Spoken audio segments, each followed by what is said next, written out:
So Tyson Fury and Anthony Joshua keep this lie up that there is some possibility that they're going to have a fight with one another, while Deontay Wilder in reality stays in control of the dispute resolution process that will hamstring, I am sure.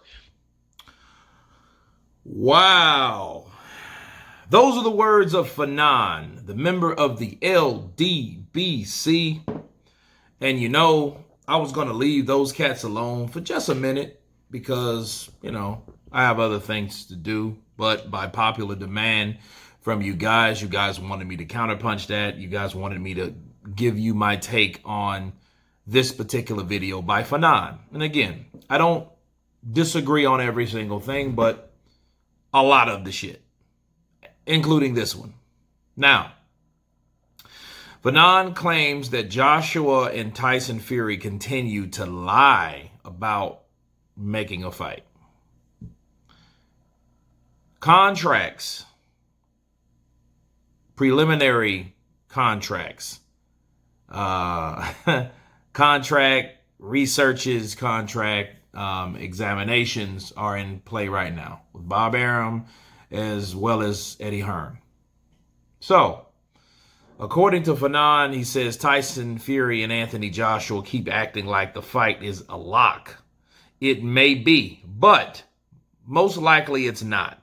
Tyson Fury is still embroiled in a dispute resolution process that might prevent the Fury versus Joshua fight. Recently, an attorney from New Jersey was interviewed by the Boxing Voice and explained the process. Let's talk about it on this video. Okay, now, saying all that to say, basically in the description, he used that, it may be. This is the problem with the LDBC. Something that you're saying is truth on a maybe. You're saying, they continue to lie. That's your title. They continue to lie about a fight. They're negotiating the fight. Okay, Deontay Wilder went for financial compensation. We proved that on the mediation part of it, and we proved that on the arbitration part of it. Okay, it was revealed that Wilder wanted money because he wasn't fighting. That's the gist of it. It wasn't the fact that he has Tyson Fury so close when grips by the balls that Tyson Fury can't look for anything else. Now, at first, you might have thought, well, hey, he has a point because Caballero, he's supposed to fight Caballero because he didn't want to wait for Wilder. And we did think that way because it's like, okay, well, why didn't you just fight Caballero if the whole point about not fighting Deontay Wilder before he made the accusations was because you wanted to fight and it was taking too long and you didn't want to fight him in January or whatever. Well, he hasn't fought at all. So that's one strike and that's one thing that makes you go, However, talking about two other people fighting, okay, Anthony Joshua and Tyson Fury, let me break it down to you. First off, Anthony Joshua or Eddie Hearn wouldn't be involved in anything that wasn't legit.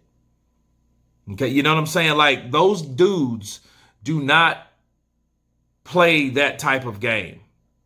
Okay, they don't do that. And it won't matter anyway because guess what? At the end of the day, Usyk is out of danger of taking any type of credit or belt away from this particular mashup between these two fighters. Now, you have guys like Fanon hoping and wishing and praying that this particular fight don't happen.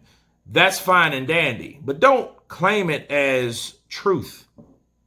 Okay, that's not the truth. The truth is these guys are negotiating. Anthony Joshua and Tyson Fury, they're negotiating. And if they're negotiating, this is what we have. The last thing you want to do is a guy that claims to be a lover of the sport of boxing would be to blast that down because eventually the truth will come to the light. Let's continue. Champion of the world. And we don't have that. What we have is a series of cheats, a series of nonsense for years now, decades now. ever since somebody decided that it was the end of the Black American champion and we were going to start pushing the Eastern European fighter no matter what, right? Change the rules, change the way that that the actual fight in the ring is refereed, so that you can give advantages and privileges to people that just happen to be born taller, right?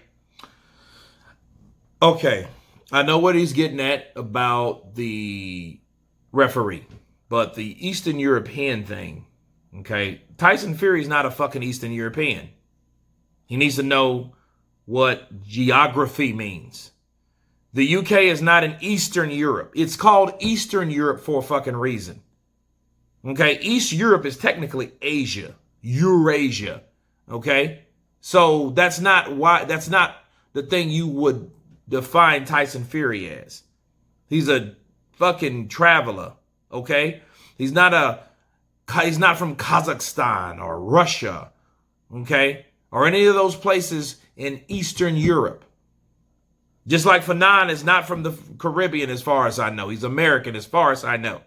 But that's just like me saying he's Jamaican knowing damn well he's from Detroit or some other fucking place. Okay, that's the difference.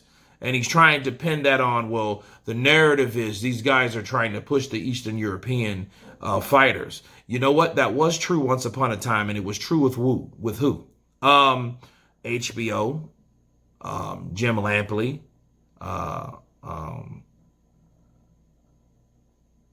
Letterman, and the other guy, the racist dude. But anyway, they pushed the whole notion of Eastern European fighters because that's all they had, to brag about, being the same skin color as them. Now, I get that. Okay, but the narrative what does this have to do with Tyson Fury? Absolutely nothing. Nothing at all. Let's move on. Him saying that, hey, well, it teaches referees to do certain things for certain fighters. What he was talking about, Jack Reese. Jack Reese is a boxing referee that gives the fighter that's knocked down the benefit of the doubt. He always has done that. He always will. He did that for Tyson Fury. He just did it last fucking weekend with another fighter, The Rock, after he got knocked down 3 times by Coffey. He counted that man. Why? Because he gave the man the benefit of the doubt. That's the style of the referee. You can't blame that on him all of a sudden doing something out of the blue. Had they had a point with that, that would be fine and dandy, but they don't. Jack Reese is the kind of referee that he's always giving the benefit of the doubt. Okay, so I don't know what this is about trying to create this shit. Here's the counterpunch. What the fuck's going to happen when you guys find out this fight's going to happen? Now, during my live stream, I heard the word boycott from some of my guys and my followers, okay? I haven't heard anyone say that. Until I hear it, I can't counterpunch it. So that will be that. But in this case, with the referee, he's trying to prove that people were cheating and stuff like that. He can't prove it. Wilder can't prove it. That's why he wants fucking money for nothing. He wants money for a third fight. So I can't say for nothing. But at the end of the day, what the fuck should he be suing Tyson Fury for? He should be suing him for all the shit you said Tyson Fury did. Ironically, that's the reason that Tyson Fury turned his nose up at you and decided not to fuck with you again, because you talking shit about him. If it would have been me, personally, I would have sued the motherfucker. I would have sued him. You know what I mean? Because it wouldn't have been a situation where a person that took away my latest victory from a guy that was undefeated, that had 10 title defenses, only for that guy to turn around, me whoop that guy, and that guy says, you cheated me. I wouldn't have it as a new champion. You know what I'm saying? So anyway, but as far as Fanon goes, these guys are hoping, wishing that things would change in the heavyweight landscape, and they have. Wilder's gone. Wilder was very bad for boxing. Why? Wilder was holding up Undisputed. Now we have an undisputed fight. Now, don't we not? We have that now. We're working on that now.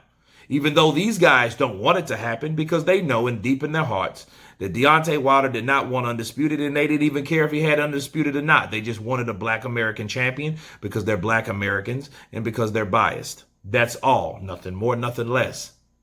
Okay? If they can go, a lot of these guys that make these videos, if they really gave a shit, they lost sleep over this particular situation with Deontay Wilder and Tyson Fury. Okay, so again, Tyson Fury, Anthony Joshua fighting for Undisputed, and it seems like there's nothing anybody can say about it, no matter how much you hate those two fighters for beating or overlooking your particular fighter that you regard as a fan or a god or whatever. But anyway, that's my take on Fanon and his shenanigans. Of course, please subscribe. And you guys been Counterpunch. Peace.